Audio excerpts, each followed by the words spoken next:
कुछ दिल्ली में बैठे हैं भाई और कुछ बम्बई में बैठे हैं भाई, कुछ दिल्ली में बैठे हैं भाई, कुछ बम्बई में बैठे हैं भाई, कुछ दिल्ली में बैठे हैं भाई, कुछ बम्बई में बैठे हैं भाई, वे नेट पे बैठे हैं भाई, वे जेट पे बैठे हैं भाई, इंटरनेट पे बैठे हैं भाई, जंबो जेट पे बैठे हैं भाई, खाली पेट हम बैठे हैं भाई, सूखे खेत पे बैठे हैं भाई, जली जिंदगी बैठे हैं भाई, सूखे खेत पे बैठे हैं भाई, जली जिंदगी बैठे हैं भाई, सूखे खेत पे बैठे हैं भाई, जली जिंदगी बैठे हैं भाई।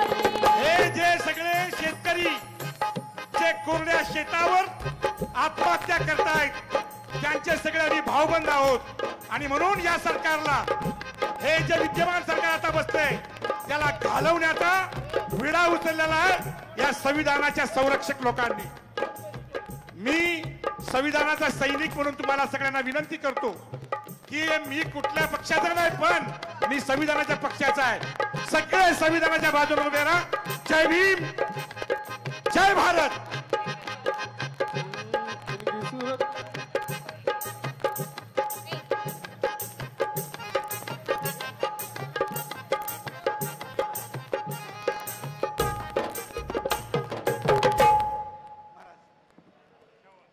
संविधान संविधान संविधान संविधान न्याय की आंधी, न्याय की आंधी, संविधान। मैं अब मंच पर आमंत्रित करूंगी डॉक्टर अनिल जैन जी को।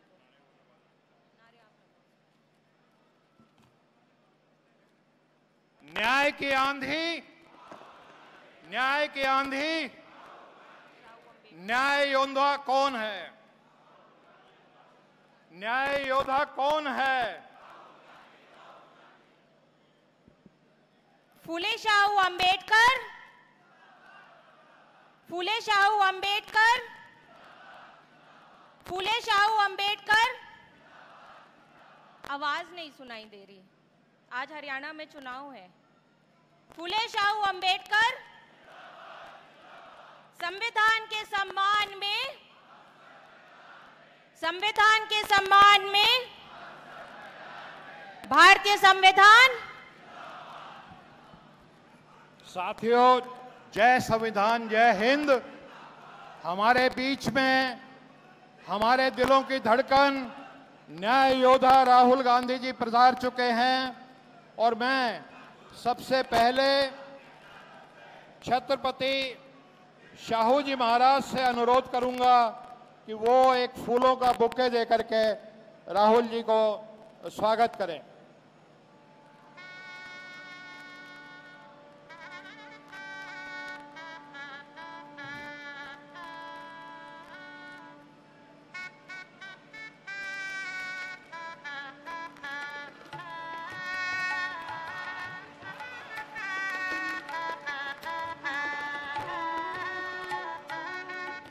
अब मैं अनुरोध करूंगा संत शिरोमणि हमारे सुखदेव जी महाराज वाघमारे जी कि वो रविदास जी की मूर्ति देकर के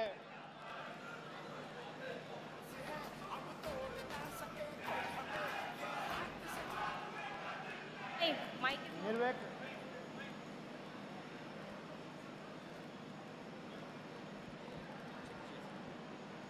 हेलो, सुखदेव जी वाघमारे जी महाराज, रवि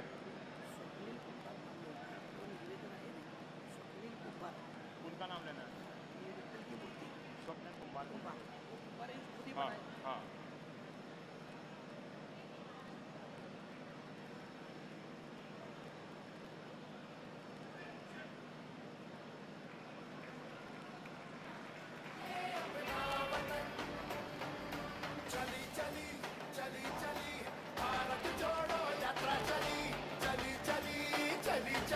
हमारे बीच में स्वप्निल कुंभार जी मौजूद हैं जिन्होंने अपने हाथ से भगवान विठल रुक्मिणी जी की ये मूर्ति बनाई है, जो कुंभार समाज से आते हैं।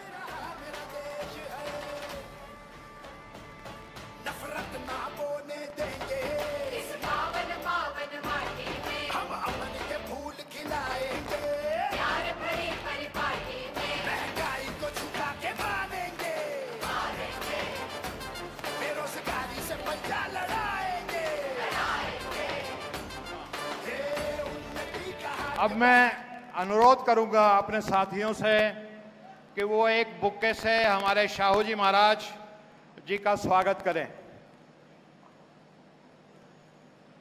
सभी साथियों से अनुरोध है जो हमारे ये आयोजक टीम के लोग हैं चारों।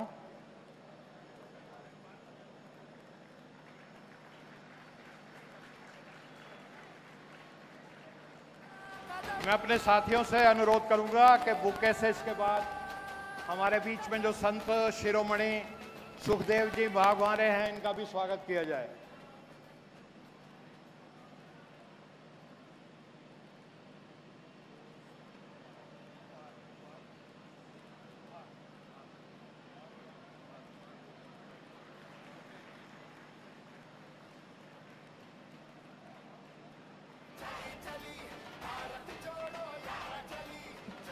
साथियों,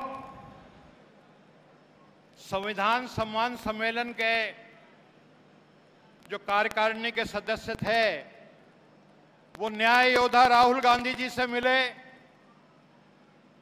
प्रश्न आया कि एक सम्मेलन जो इससे पहले 3-4 दफा उत्तर प्रदेश पंचकुला आदि में हो चुका है, इलाहाबाद में हो चुका है, महाराष्ट्र की धरती पे होना चाहिए।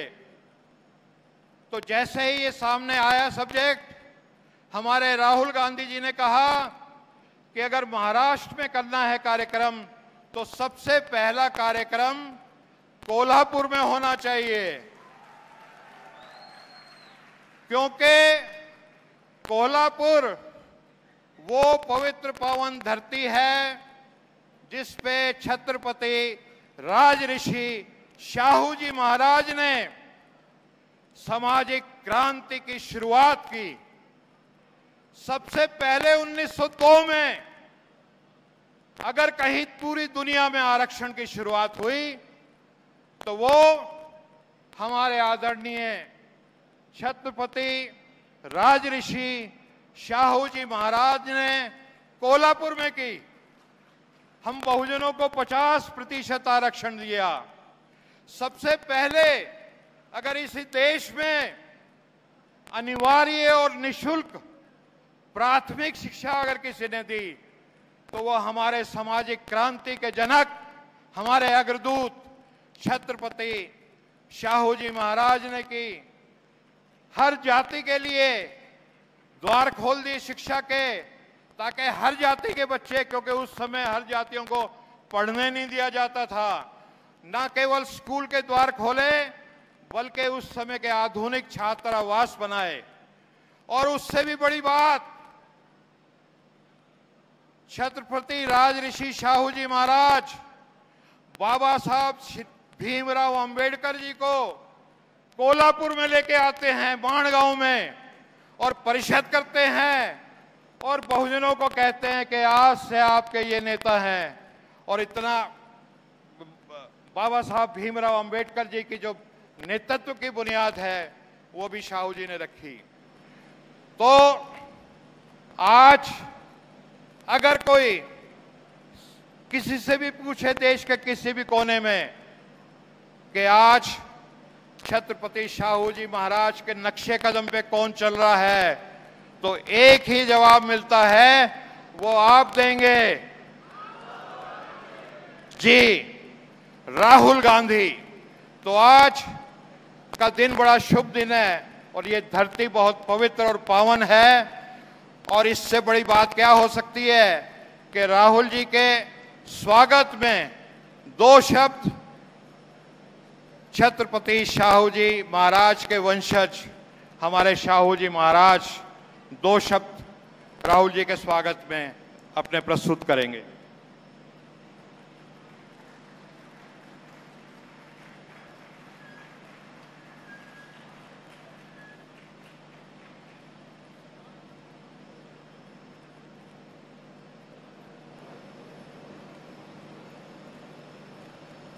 आजच्या या संविधान सन्मान संमेलन कोल्हापूर 2024च्या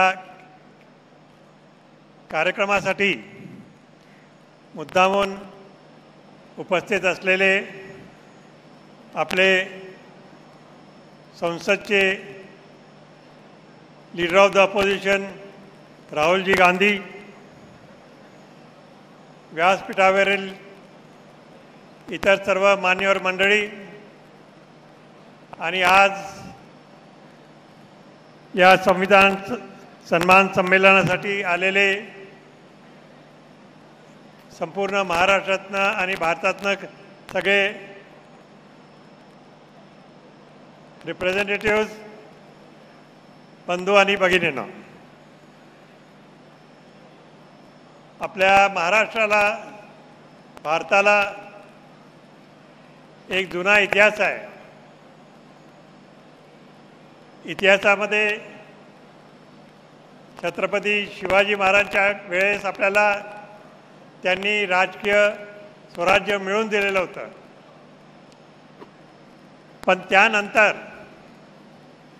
समाज जरा विखरला, वेगवेगळ्या दिशेने जाऊ लागला आणि अत्यंत अविचार करण्यासारख्या गोष्टी 18व्या शतकामध्ये घडू लागल्या. आणि त्यातूनच मग महात्मा फुले सारखे मंडळी पुढे आले. त्यानंतर राजश्री छत्रपती शाहू महाराज हे कोल्हापूरच्या माध्यमातून पुढे आले आणि त्यांच्या लक्षात आलं की समाजामध्ये उणिवा काय आहेत, समाज कुठं मागे पडत आहे. आणि या सर्व दृष्टिकोनातून त्यांनी 1902 मध्ये सर्वांना सन्मान करण्याच्या दृष्टिकोनातून, सर्वांना समान हक्क मिळवण्याच्या दृष्टिकोनातून आपल्यामध्ये आरक्षण सुरू केलं. 1902 मध्ये जेव्हा 90% जागा, शासकीय जागा एका विशिष्ट लोकांकडे होती आणि 10% इतर लोकांकडे, बहुजन समाजाकडे, तेव्हा त्यांनी या पद्धतीचा बदल करून, कारण त्यांना माहीत होतं की आरक्षण केल्याशिवाय आपली उन्नती होणार नाही, प्रगती होणार नाही. म्हणूनच त्यांनी त्यावेळेस आपल्या सर्वांना 50% आरक्षण दिलं आणि अशी परिस्थिती करून आपलं कामकाज सुरू ठेवलं. आणि बघता बघता आपल्याला मध्ये बाबासाहेब आंबेडकर येतात. बाबासाहेब आंबेडकरांचं आणि शाहू महाराजांचं जिव्हाळ्याचं नातं. शाहू महाराजांनी त्यांना आपले नेता, जनतेचे नेता, बहुजन समाजाचे नेता, मागासवर्गीयांचे नेता असं संबोधलं आणि यांना तुम्ही यांच्या मागे राहावा असं त्यावेळेस सांगितलं होतं. 20 वर्षानंतर हेच बाबासाहेब आंबेडकर यांनी आपल्या संविधानामध्ये सिंहाचा वाटा त्यांचा होता आणि तयार करण्यामध्ये, त्या असेंब्लीमध्ये त्यांचा सिंहाचा वाटा असून जे आज आपल्या पुढे संविधान आहे, ज्याच्यामध्ये बेसिक तत्व आहेत आणि एकत्रित पूर्ण संविधान जे लिहिलेलं आहे, यामध्ये बाबासाहेब आंबेडकरांचा सिंहाचा वाटा. आणि याच्यासाठी छत्रपती शाहू महाराजांच्या विचारातून आणि त्यांनी प्रामुख्याने विचार घेतले आणि ते आपल्या पुढे संविधानाच्या माध्यमातून मांडले. म्हणूनच आज अशी परिस्थिती निर्माण झाली आहे की कोण बघतंय की हे संविधान कसं मोडून काढता येईल, याला बगल कशी देता येईल, अशा तऱ्हेने आता जो प्रयत्न चालू आहे तो आपल्या मागच्या लोकसभेच्या इलेक्शन्समध्ये सर्वांनी हारून काढला. आणि एकत्रित पाहता सत्तेत आलेले पक्षांकडे 2/3 नसल्यामुळे आता ते आपल्या संविधानाला काही हात लावू शकत नाहीत. अर्थात हे संविधान एवढं चांगलं आणि आहे की याच्यात किरकोळ दुरुस्त्या निश्चित करता येतात, पण बेसिक तत्व जे आहेत, प्राथमिक तत्व आहेत, पायाभूत तत्व जे आहेत, त्यांना आपण कोणीच हात लावू शकत नाही. आणि म्हणूनच शाहू महाराजांनी जे तत्व पुढे ठेवले होते, सर्वांना बरोबर नेण्याचे, सर्वांना एकत्र घेऊन पुढे जाण्याचे, त्याच तत्वावर बाबासाहेब आंबेडकरांनी आपलं हे संविधान तयार केलं. आणि आज आपलं काम आहे, संविधान आपल्या हातात येऊन जवळजवळ 75 वर्ष होऊन गेलेले आहेत आणि त्याच्या आसपास झालेले आहेत. आता आपल्या सर्वांचं काम हे आहे की हे संविधान आपलं व्यवस्थित राहिलं पाहिजे, त्याचे जे संरक्षण केलं पाहिजे. म्हणून आपण सगळं इथं आपलं संविधान संरक्षणासाठी, संविधानाच्या सन्मानासाठी एकत्र आलो आहोत. संविधान रक्षक आपले राहुल गांधी तर आहेत आणि त्याचबरोबर त्यांना साथ देणारे आपण सर्व आहात. म्हणून हे या संविधानाच्या मूलभूत तत्वांना कोणी हात लावू शकत नाही असं आम्हाला वाटतं, पण त्याचं रक्षण निश्चित केलं पाहिजे. एवढं सांगून आपल्या सर्वांना जे या संमेलनासाठी इथं उपस्थित आलेले आहेत त्या सर्वांचं स्वागत करून माझ्या पुढे सगळे चेतनाला साहेब आहेत, पटोले साहेब आहेत आणि इतर सर्व आहेत, या सर्वांचं स्वागत करून मी आपली रजा घेतो. जय हिंद, जय महाराष्ट्र.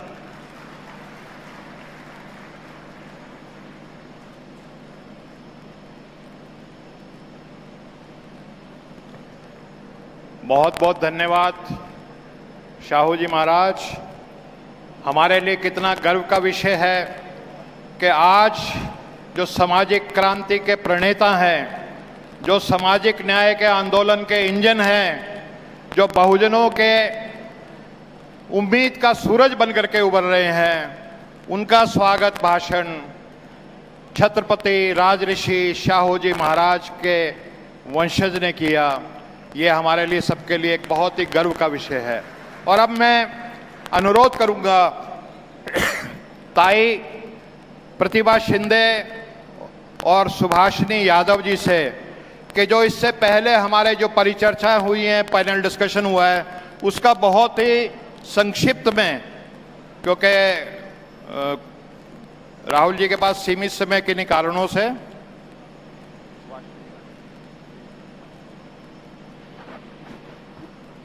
सामाजिक न्याय के योद्धा हमारे सबके नेता आदरणीय राहुल गांधी जी, मंच पर विराजमान शाहू महाराज जी, विचार मंच के सभी साथी, मेरे सामने बैठे हुए सभी नेतागण और महाराष्ट्र से चांदा से बांदा तक आए हुए मेरे सभी लड़ने वाले साथियों, भाई और बहनों, आप सबको जिंदाबाद, जय संविधान. मुझे मालूम है आप सब लोग 8:30 बजे से इस शाहू महाराज के नाम से जो नगरी हमने यहाँ पर की है उस पे आप सब लोग इकट्ठा हुए हैं. आप सब लोग वो लोग हो जिन्होंने लोकसभा के चुनाव के वक्त इंडिया आघाड़ी के सभी पार्टियों के साथ कंधे से कंधा लगाकर आरएसएस प्रणीत मनुवादी विचार की सरकार का रथ दिल्ली में रोकने के लिए महाराष्ट्र में दम से काम किया. वो सब साथी आप हो. और आज मैं बड़े गर्व से कहना चाहती हूँ, हमारे नेता आदरणीय राहुल गांधी जी, इन्होंने 5 सम्मेलन पहले उत्तर भारत में किए, दिल्ली में, उत्तर प्रदेश में, हरियाणा में, पर जब दक्षिण की बारी आई तो उन्होंने कहा कि मैं वहां से शुरू करूंगा जो राजऋषि शाहू महाराज की भूमि है, जिन्होंने पहले आरक्षण खत्म किया, वहां से मैं शुरू करूंगा. और हमें गर्व है कि आज हम लोग सम्मिलित होकर इस संविधान सम्मान सम्मेलन के लिए इकट्ठा हुए हैं. सर, आज सुबह 8:30 बजे से 5 अलग अलग विषयों पर हर पैनल में 5-5 साथियों ने अपनी बात रखी. वारकरी परंपरा और संविधान, जो वारकरी परंपरा शतकों से चलती आ रही है, जहां पर संविधान के मूल्य कोई विदेशी नहीं है तो इस मिट्टी के है, इस माटी के है, इस धरती के है. ये बात इस संविधान सम्मेलन में रखी गई. जिसमें ज्ञानेश्वर बंडगर जी, सुभाष वारे और सचिन पवार, ये शंबोले जी ने बात रखी। नफरत के बाजार में मोहब्बत की दुकान, सब लोगों ने अपनी बात रखी कि हाँ, हम जानते हैं मॉब लिंचिंग हो रहा है, महिलाओं पे अत्याचार हो रहा है, धर्म के और जाति के नाम पर हमें आए दिन हमलों का सामना करना जा रहा है, पर जो नफरत के बाजार में मोहब्बत का पैगाम राहुल जी ने दिया है, उस पैगाम के साथ और संविधान के विचारों के साथ हम डटे हैं और लड़ते रहेंगे। इसका हम लोग सामना करेंगे और इसलिए वो जातिवादी धर्मांध शक्ति महाराष्ट्र में भी हम सत्ता में आने नहीं देंगे। ये प्रण उसमें हुआ। महिला और संविधान का समता मूल्य हम जानते हैं। कांग्रेस ने जब सत्ता में आने के बाद संविधान समिति बनाई गई, उस वक्त भी उसमें 15 महिलाएं थी और उसमें एक मुस्लिम महिला भी थी, और उन महिलाओं ने उस वक्त जिस प्रकार से संविधान सभा में अपनी बात रखी वो काबिले तारीफ है। और आज भी जिस प्रकार से व्यवस्था में बातें चल रही है उसको उत्तर देने के लिए वो आज भी काम आने वाली है। इसमें हसीना खान, मोलानी चंद्रशेखर, अपर्णा, मेधा पानसरे और पल्लवी रेणके जी ने अपनी बात रखी। इन्होंने कहा कि हम महिला, राहुल जी आप जिसकी जितनी आबादी उसका उतना अधिकार की बात करते हैं, हम 50% है तो हमें राजनीति में भी और हर क्षेत्र में 50% आरक्षण देना चाहिए। ये बात वहां से उभर कर आई और उन्होंने भी कहा कि महाराष्ट्र में बदलापुर होता है, महाराष्ट्र में आए दिन महिलाओं पे अत्याचार होता है, वो हम नहीं सहेंगे। ये बात उन्होंने कही। राजऋषि शाहू महाराज सामाजिक क्रांति के अग्रदूत, इसमें डॉक्टर भारत पाटनकर, उल्का महाजन जी, टीएस पाटिल जी और मंजूषी पवार जी ने अपने बात रखी। सामाजिक न्याय का सूत्र और धर्मनिरपेक्षता का सूत्र शाहू महाराज के विचार में था। ये बात उस पूरे इसमें उभर कर आई। और आखिरी सत्र सर, जाति न्याय जनगणना, जिसमें हम लोग जितनी आबादी उतना हक, जातिगत जनगणना, आपके जाने के बाद हम उसको आगे चलाएंगे क्योंकि उसके लिए समय नहीं था। उसमें नितिन चौधरी, डॉक्टर राजेंद्र कुब्बार जी, शब्बीर अंसारी जी, धनंजय जी और भालबा विभूते जी अपनी बात रखने वाले हैं। महाराष्ट्र से आए हुए तमाम साथी, हम सब लोग अपना संविधान का ये ऊपर उठाकर एक नारा देंगे, संविधान के सम्मान में, संविधान के सम्मान में। धन्यवाद। साथियों, समय की कमी है, बस मैं अपनी बात को इतना ही रखना चाहूँगी। जहाँ जुबा की नीलामी लगाई गई कि जुबा काट दी जाएगी, जुबा जलाने की बात की गई, बदलापुर में महिलाओं के साथ शोषण हुआ सिर्फ इसीलिए क्योंकि न्याय योद्धा राहुल गांधी जी आरक्षण की बात कर रहे थे, संविधान की बात कर रहे थे। आपके बीच में राहुल गांधी जी इस नफरत के बाजार में मोहब्बत की बात खोलने के लिए आए हैं। बहुत बहुत धन्यवाद। और अब हमारे इंतजार की घड़ियां खत्म हुई। वो न्याय योद्धा जो बहुजनों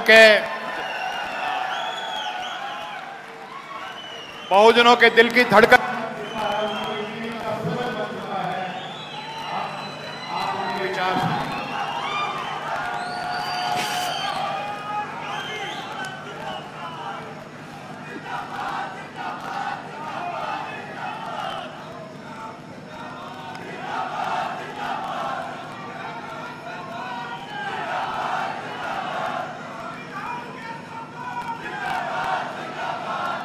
छत्रपति शाहू जी महाराज, संत श्री सुखदेव वाघमारे महाराज, डॉक्टर अनिल जैन जी,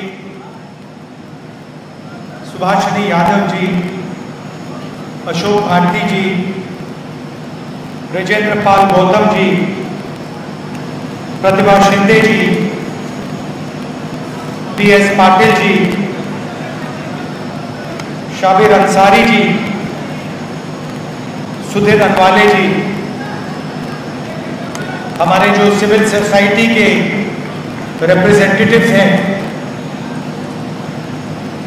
और मीडिया के हमारे मित्र हैं, आप सबका यहाँ बहुत बहुत स्वागत, नमस्कार। कैसे हैं आप? ठीक है।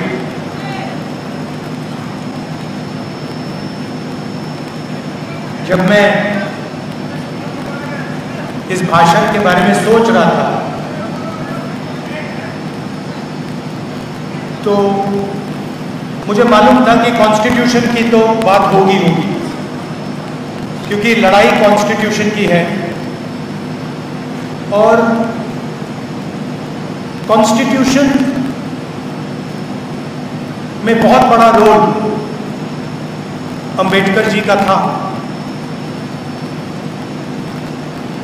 तो अंबेडकर जी, गांधी जी का भी डिस्कशन होगा।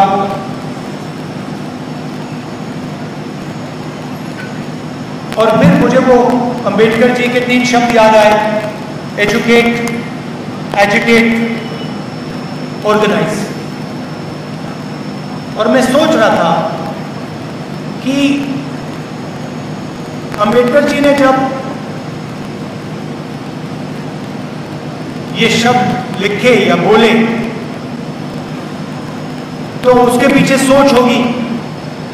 और मेरे दिमाग में सवाल उठा कि इन शब्दों का जो ऑर्डर है, सबसे पहले एजुकेट, उसके बाद में एजिटेट और उसके बाद में ऑर्गेनाइज। मतलब अगर आप अपने आप को एजुकेट नहीं करोगे, और एजुकेट का मतलब यह नहीं कि आप स्कूल और कॉलेज चले गए। एजुकेट का मतलब कि आप सिचुएशन को अच्छी तरह समझ रहे हो, जो आपके चारों तरफ हो रहा है उसको आप अच्छी तरह समझ रहे हो, जो फोर्सेस चल रही हैं, जो शक्तियां घूम रही हैं, उनको आप अच्छी तरह समझ रहे हो। मतलब यू आर ऑब्जर्विंग एक्यूरेटली कह दो उसको। उसके बाद ही एजिटेशन हो सकता है। उसके पहले अगर एजिटेशन शुरू हो गया तो उसका कोई मतलब नहीं है, क्योंकि उस एजिटेशन का कोई डायरेक्शन ही नहीं होगा। और फिर आपने बिना ऑर्गेनाइजेशन के एजिटेट कर दिया तो वो जो एजिटेशन है उसका जो पावर है वो ट्रांसमिट नहीं होगा। तो इसमें एक लॉजिक है। और फिर मैं सोच रहा था,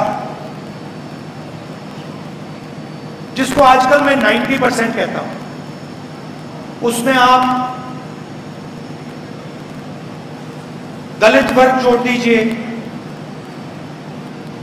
उसमें आप ओबीसी वर्ग जोड़ दीजिए, आदिवासी वर्ग जोड़ दीजिए,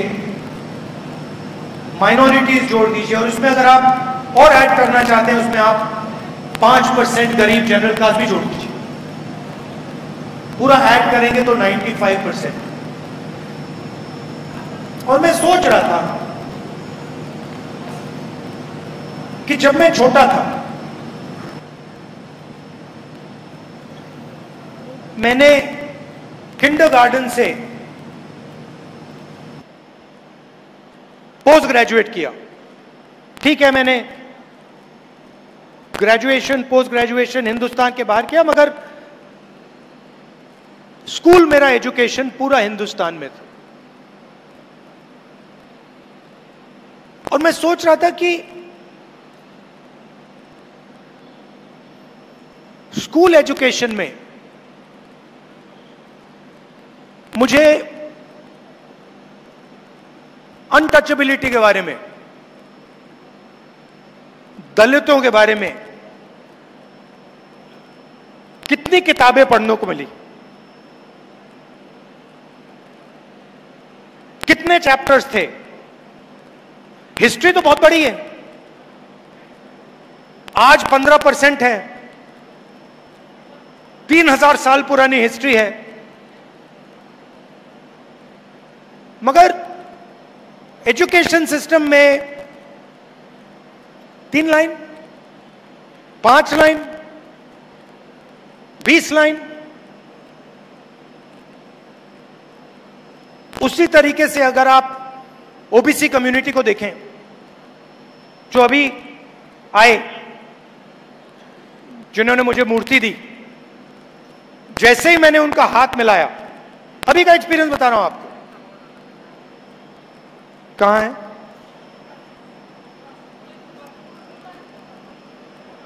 स्वप्निल कुमार जी कहां हैं? कहां हैं? चले गए?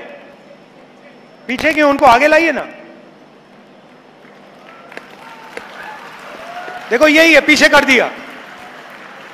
जो हाथ से काम करता है वो पीछे है। तो जैसे ही मैंने इनका हाथ मिलाया, कांटेक्ट होते ही मुझे पता लग गया कि इस हाथ में हुनर है। अब आप देखिए, जिसके हाथ में हुनर है उसको पीछे बैठा दिया, और ये हिंदुस्तान में 24 घंटा हो रहा है। 24 घंटा। जिसके हाथ में स्किल है, जिसके हाथ में कैपेबिलिटी है, जिसके हाथ में एक्सपीरियंस है, चाहे उसे आप नाई कहें, मोची कहें, कारीगर कहें, फैक्ट्री में वर्कर कहें, जिसके हाथ में हुनर है उसकी हिस्ट्री तो हमारे एजुकेशन सिस्टम में है ही नहीं। उसके बारे में कुछ कहा भी नहीं जाता है। उन्होंने क्या किया, कैसे किया, क्या उनके खिलाफ डिस्क्रिमिनेशन हुआ, क्या उनको सहना पड़ा, वो तो है ही नहीं। मैं अपना एक्सपीरियंस बता रहा हूं, पता नहीं शायद आपने स्कूलों में पढ़ा हो। मैंने स्कूल में ना दलितों की हिस्ट्री नहीं पढ़ी, ना दलितों की हिस्ट्री पढ़ी, ना पिछड़ों की हिस्ट्री पढ़ी। और आज तो उल्टा हो रहा है। आज वो थोड़ी सी हिस्ट्री जो है उसको भी मिटाया जा रहा है। और हिस्ट्री के बिना, अपनी स्पेस को पहचाने बिना, अपनी लोकेशन को समझे बिना एजुकेशन पॉसिबल ही नहीं है।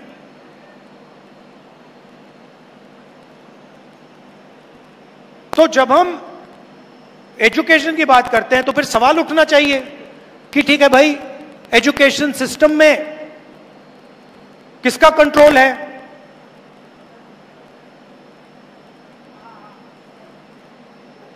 आप एजुकेशन सिस्टम को देखिए, आज पूरा का पूरा प्राइवेटाइज हो रहा है।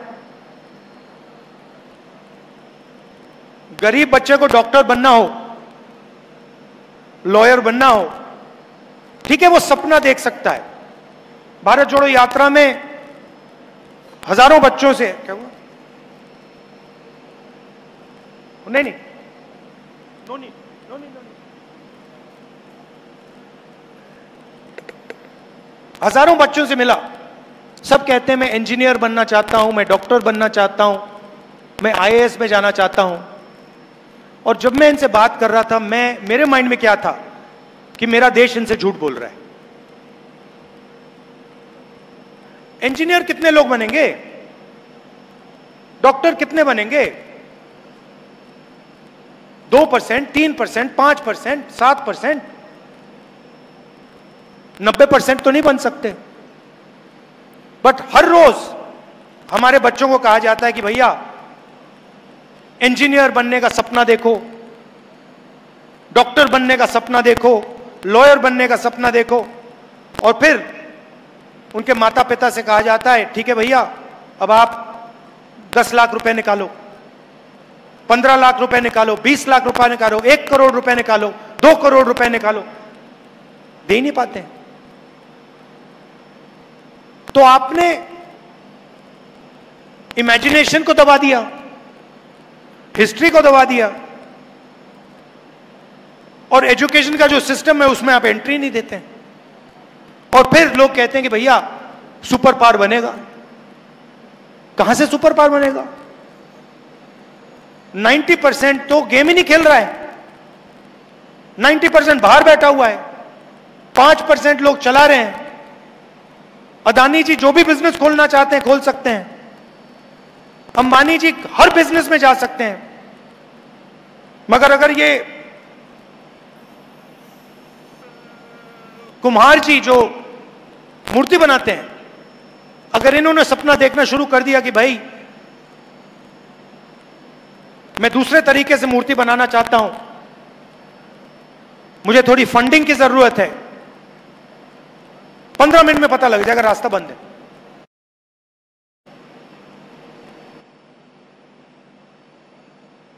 और एक तरफ से बंद नहीं है।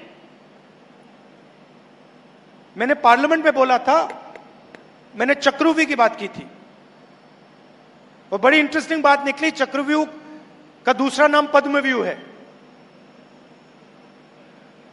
मतलब वो लोटस फॉर्मेशन है।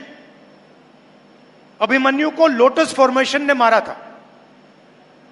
नॉर्मली उसको चक्रव्यूह कहा जाता है, वो पद्मव्यूह है, पद्म लोटस के शेप में है। और उसको भी 6 लोग चलाते थे। आज भी वही चक्रव्यूह है, पद्मव्यूह है, उसी को 6 लोग चला रहे हैं। और जो भी रास्ते थे, 90% के जो भी रास्ते थे, एक के बाद एक सिस्टमैटिकली बंद किए जा रहे हैं। हिस्ट्री बदली जा रही है। आप अगर आज किसी आरएसएस के वाइस चांसलर से पूछो, भाई हिंदुस्तान में अनटचेबिलिटी जैसी चीज थी, वो आपको कहेगा कभी नहीं थी।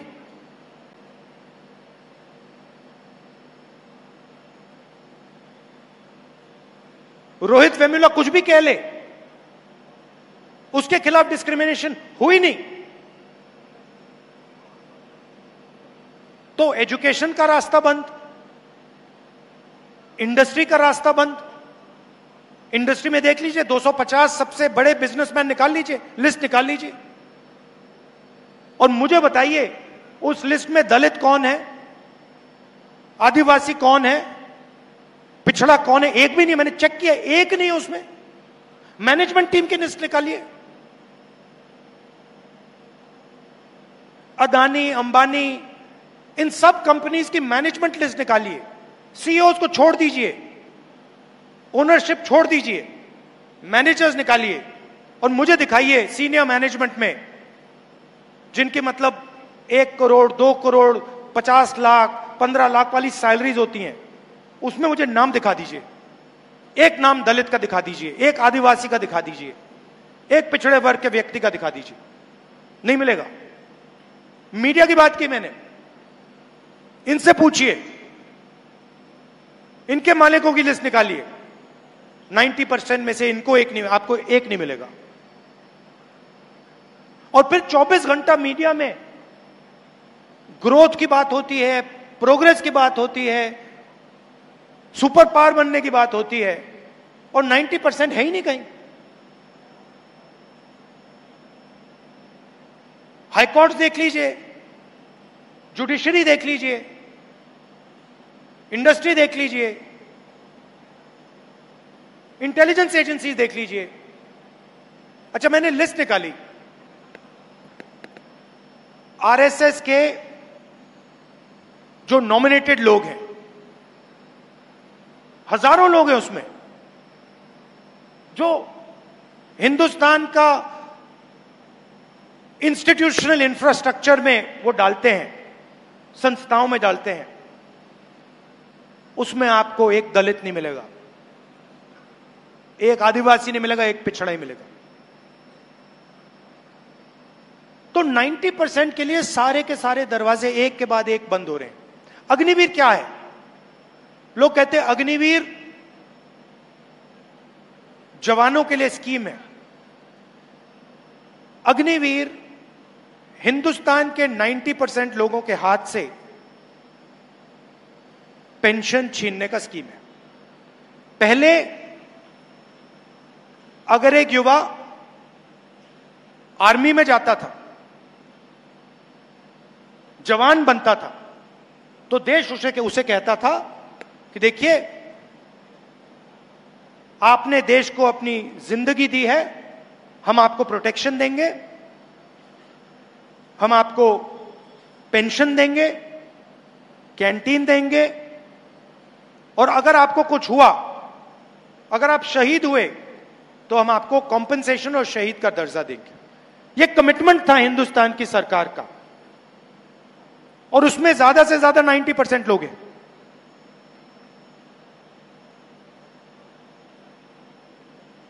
अग्निवीर किया, नाम बहुत सुंदर दिया, अग्निवीर,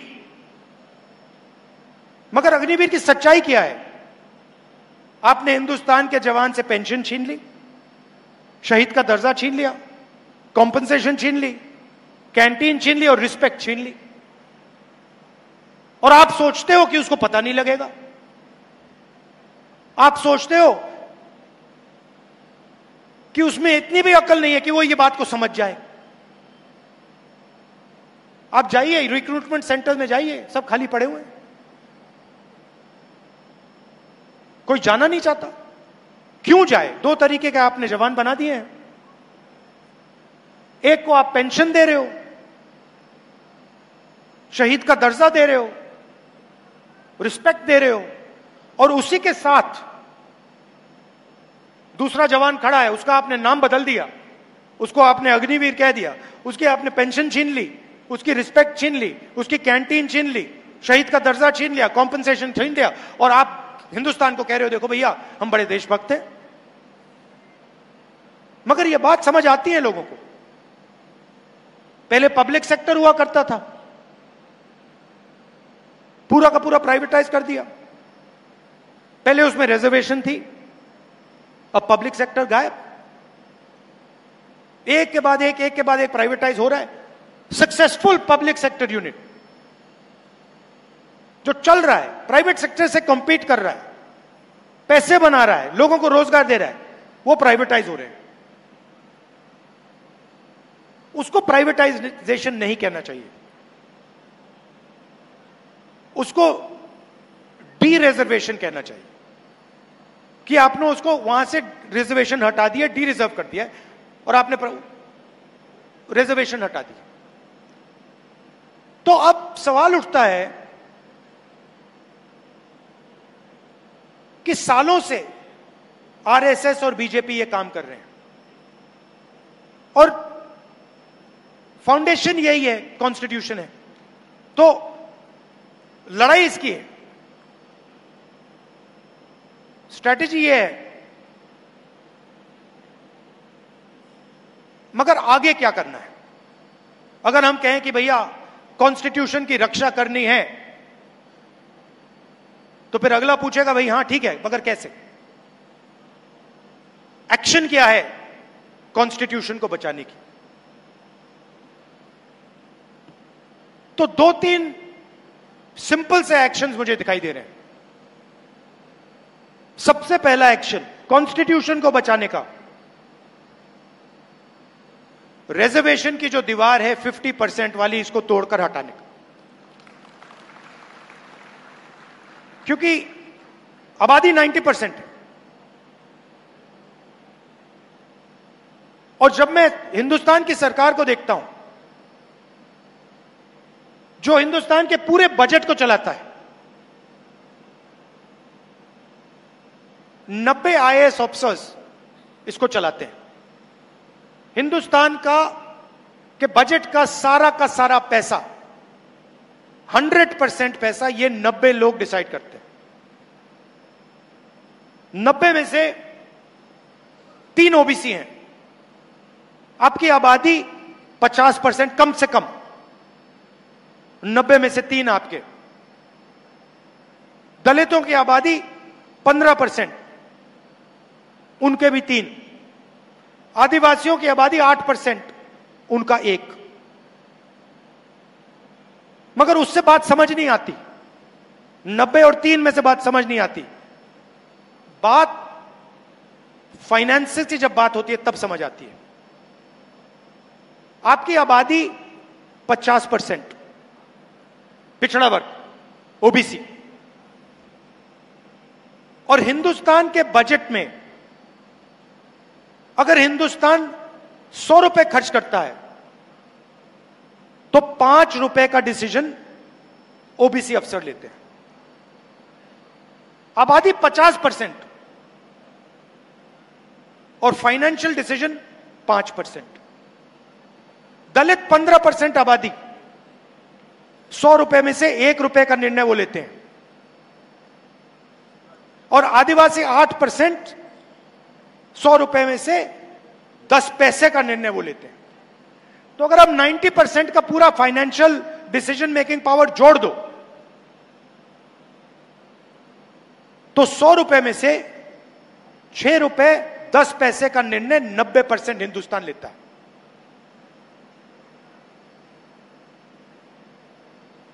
₹6 10 पैसे 100 रुपए में से 90% डिसाइड करता है।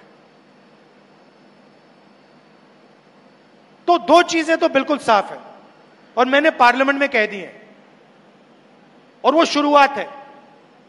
पहला कदम ये जो बैरियर है 50% का, इसको कांग्रेस पार्टी और इंडिया गठबंधन लोकसभा राज्यसभा में बदलेगा। और हम मतलब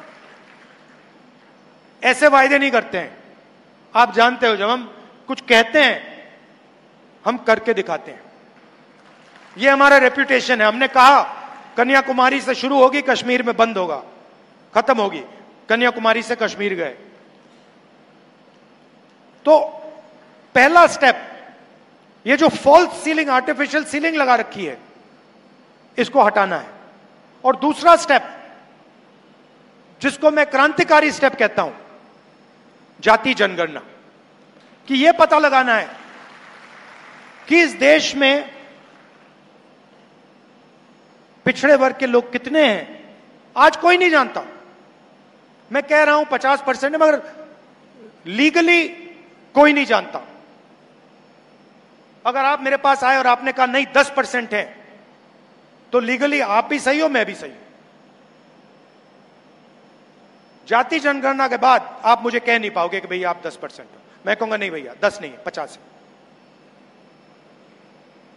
दूसरी बात, जब हम जाति जनगणना की बात करते हैं, हम सिर्फ कास्ट सेंसस की बात नहीं करते हैं, हम इसमें दो और चीजें जोड़ना चाहते हैं। सबसे पहले, किसकी कितनी आबादी। दूसरा, इन अलग अलग वर्गों का हिंदुस्तान के फाइनेंशियल सिस्टम में कितनी पकड़ है, इनके हाथ में कितना धन है। दलितों के हाथ में कितना धन है, आदिवासियों के हाथ में कितना धन है, पिछड़ों के हाथ में कितना धन है। Socio economic survey. और उसके बाद जो मैं सोचता हूं उससे भी जरूरी, हिंदुस्तान की संस्थाओं में इन लोगों की कितनी पकड़ है। जुडिशियल सिस्टम में आदिवासी कितने हैं, दलित कितने हैं, पिछड़े कितने हैं, किस लेवल पे हैं। मीडिया में कितने हैं, किस लेवल पे हैं। ब्यूरोक्रेसी में कितने हैं। आईएएस ऑफिसर्स कहां कहां बैठे हैं, कौन कौन कहां है, कितना बजट कौन संभाल रहा है। एक प्रकार से जैसे जब किसी को चोट लगती है, हम कहते हैं भैया जाओ एक्सरे कराओ।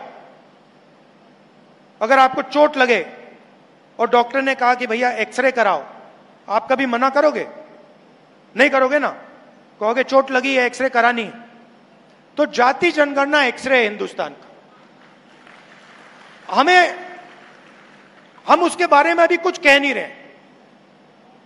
हम पहले एक्सरे लेना चाहते हैं। हम जानते हैं कि चोट लगी है, हमें नहीं मालूम कि कॉम्पाउंड फ्रैक्चर है, नॉर्मल फ्रैक्चर है, क्या है। हम जाति जनगणना इसलिए करना चाहते हैं, हम पता लगाना चाहते हैं कि एग्जैक्टली हो क्या रहा है। हमें पता लग रहा है कि दर्द है, वो दिख रहा है सबको। हम ये पता लगाना चाहते हैं कि इसका कारण क्या है। अब जैसे ही मैं जाति जनगणना की बात करता हूं, वैसे ही आरएसएस के लोग, बीजेपी के लोग सारे के सारे कहते हैं जाति जनगणना नहीं होना चाहिए। और मैं आपसे पूछना चाहता हूं, एक्सरे करवाने में क्या प्रॉब्लम है? सच्चाई निकालने में क्या प्रॉब्लम है आपको?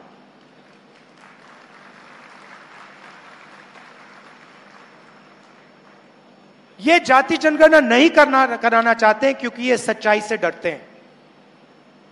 ये चाहते हैं कि देश के जनता को पता ना लगे, 90% को पता ना लगे देश का धन, देश की संस्थाएं, देश को चलाने का सिस्टम किसके हाथ में है, कितना किसके हाथ में।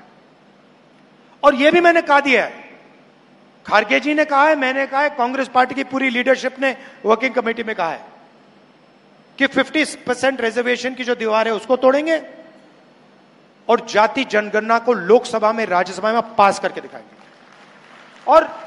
और आप यह भी समझ लीजिए, इसको कोई शक्ति नहीं रोक सकती है। दुनिया में कोई शक्ति नहीं है। मोदी जी कुछ भी कर लें, कोई भी डांस गाना कर लें, बीजेपी कोई भी नाच ले, आरएसएस कुछ भी कर ले, आप देखना, लिख के ले लो, जाति जनगणना हिंदुस्तान की लोकसभा और राज्यसभा में पास होगा और कानून बनेगा। और सच्ची राजनीति, 90% की जो राजनीति है, इन 2 कदमों के बाद शुरू होगी। क्योंकि फिर हमें 21वीं सदी है, डेटा के बिना, इंफॉर्मेशन के बिना कुछ होता नहीं है। जाति जनगणना के बाद सारा का सारा इंफॉर्मेशन, डेटा हमारे हाथ में होगा। तो यह मैं आपसे कहना चाहता था कि बीजेपी और आरएसएस सारे के सारे रास्ते बंद कर रही है। हमें रास्ते खोलने हैं, इसको डिफेंड करना है, क्योंकि अगर यह छिन गया तो फिर सब गया। और ये सब लोग जानते हैं। आपने देखा होगा, देखिए, आपने देखा होगा पहले नरेंद्र मोदी जी 400 पार कह रहे थे, याद है आपको? 400 पार, 400 पार, मुस्कुराते थे, 56 इंच की छाती थी। उसके बाद क्या हुआ?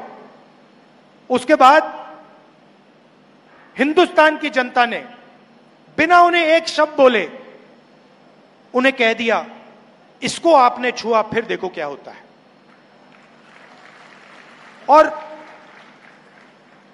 आप सबको बहुत अच्छा लगा जब नरेंद्र मोदी जी ने कॉन्स्टिट्यूशन को अपने सिर पे ऐसे लगाया। वो लगाना पड़ा, वो इस किताब को मानते नहीं है। हिंदुस्तान की जनता ने उन्हें कहा, भैया सिर झुकाओ और इसको अपने माथे पे लगाओ, और उनको करना पड़ा। यह है हिंदुस्तान की जनता की शक्ति और हिंदुस्तान की जनता का ज्ञान। वो समझते हैं, गरीब से गरीब व्यक्ति समझता है कि अगर यह चला गया तो सब कुछ चला गया, और इसको हम कभी जाने नहीं देंगे। ये कुछ भी कर लें, यह नहीं जाएगा यहां से। और इसकी रक्षा करने के 2 सबसे बड़े तरीके हैं। इसका प्रोटेक्शन करने के लिए 2 सबसे बड़े तरीके हैं, जाति जनगणना और 50% की दीवार को तोड़ना। और तरीके भी हैं, मगर ये पहले 2 कदम हैं। आप यहां आए, आपने डिस्कशन किया, आप कॉन्स्टिट्यूशन के लिए लड़ते हो, जीते हो, मरते हो। इसके लिए मैं आपको दिल से धन्यवाद करना चाहता हूं। और मैं आपको कहना चाहता हूं कि जहां भी मेरी जरूरत होगी, जहां भी मेरी जरूरत होगी 90% की मदद करने के लिए, मैं वहां जैसे ही आप ऑर्डर दोगे मैं हाजिर हो जाऊंगा। और क्यों? क्योंकि मैं जानता हूं कि देश 90% के बिना चल नहीं सकता है। देश हुनर की रिस्पेक्ट करे बिना चल नहीं सकता है, खोखला है। और हमें खोखला देश नहीं चाहिए, हमें मजबूत देश चाहिए। और अगर हमें मजबूत देश चाहिए तो उसमें 90% लोगों की भागीदारी होनी ही पड़ेगी, और चॉइस ही नहीं। आप सबका दिल से धन्यवाद, नमस्कार, जय हिंद।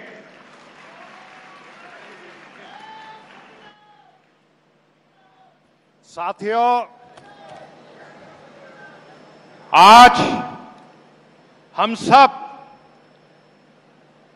राहुल गांधी जी के ऐतिहासिक भाषण का साक्षी बने हैं और मैं ये दावे के साथ कहता हूं कि इस ऐतिहासिक भाषण का एक एक शब्द इतिहास में स्वर्ण अक्षरों में लिखा जाएगा। और अब मैं अनुरोध करूंगा अपने साथी भाई राजेंद्र पाल गौतम जी से कि वो धन्यवाद के 2 शब्द कहें।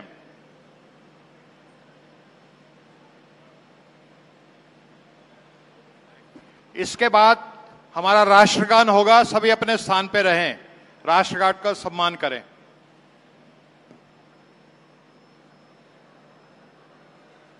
सबसे पहले मैं धन्यवाद करना चाहूंगा माननीय राहुल गांधी जी का, जिन्होंने ऐसे वातावरण में जब पूरे देश में नफरत का वातावरण चल रहा था, मॉब लिंचिंग हो रही थी, जाति के नाम पर, धर्म के नाम पर नफरत फैल रही थी, तब उन्होंने भारत जोड़ो यात्रा और भारत जोड़ो न्याय यात्रा करके मजदूरों से, किसानों से, दलितों से, पिछड़ों से, कामगारों से, कारपेंटर से, मैकेनिक से, तमाम तरह के लोगों से मिलकर उनका दर्द जाना और देखा कि इस नफरत को रोकने का तरीका सिर्फ एक है कि इस नफरत के बाजार में मोहब्बत की दुकान खोली जाए। और उसके बाद शुरू हुआ संविधान सम्मान सम्मेलन। मंच पे मैं उन सब साथियों का भी धन्यवाद करूंगा जो इस संविधान सम्मान सम्मेलन का आयोजन कर रहे हैं। उसके साथ साथ साहू महाराज के वंशज, उनका भी धन्यवाद करूंगा कि उन्होंने आकर राहुल गांधी जी का अभिवादन भाषण रखा। उसके साथ साथ महाराज जी का, सुखदेव महाराज जी का भी धन्यवाद करूंगा और तमाम जितने साथी मंच पर सम्मानित अलग अलग जगह से आए उनका भी धन्यवाद करूंगा। पूरे महाराष्ट्र के कोने कोने से, कोल्हापुर के साथ साथ अन्य सभी जिलों से अलग अलग जाति धर्म के, अलग अलग भाषा संस्कृति को जानने और समझने वाले लोग यहाँ आए, मैं उन सब का भी धन्यवाद करूंगा। और पुनः उम्मीद करता हूं कि ये संविधान सम्मान की जो लो जली है, जो ये नफरत के बाजार में मोहब्बत की दुकान खोलने की जो लो जली है, जिसको आज राहुल गांधी जी लेके चल रहे हैं, हम लोग पूरे देश में लेकर उसको जाएंगे और इस नफरत के वातावरण को बदलकर समता, स्वतंत्रता, बंधुता और न्याय का वातावरण बनाएंगे। बहुत बहुत धन्यवाद, शुक्रिया आप सबका। जय हिंद, जय भीम, जय भारत, जय संविधान। साथियों, हम सब संविधान के सम्मान मानने वाले हैं और अब राष्ट्रगान होगा। सभी सावधान की मुद्रा में खड़े होकर के राष्ट्रगान का सम्मान करें। जनगण मन अधिनायक जय हे भारत भाग्य विधाता, पंजाब सिंध गुजरात मराठा द्राविड उत्कल बंगा, विंध्य हिमाचल यमुना गंगा उच्चल जलधि तरंगा, तव शुभ नामे जागे, तव शुभ आशीष मांगे, गाहे तव जय गाथा, जन गण मंगलदायक जय हे भारत भाग्य विधाता, जय हे जय हे जय हे जय जय जय जय हे।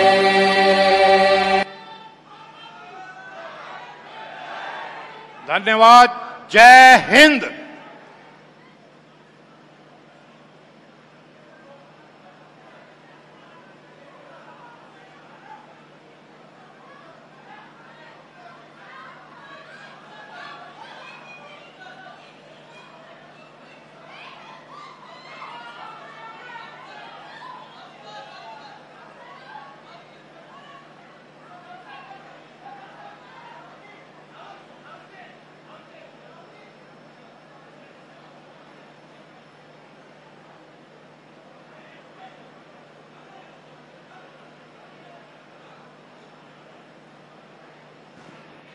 आपलं जातीनिहाय जनगणनेचं सत्र बाकी आहे, त्याच्यानंतर आपण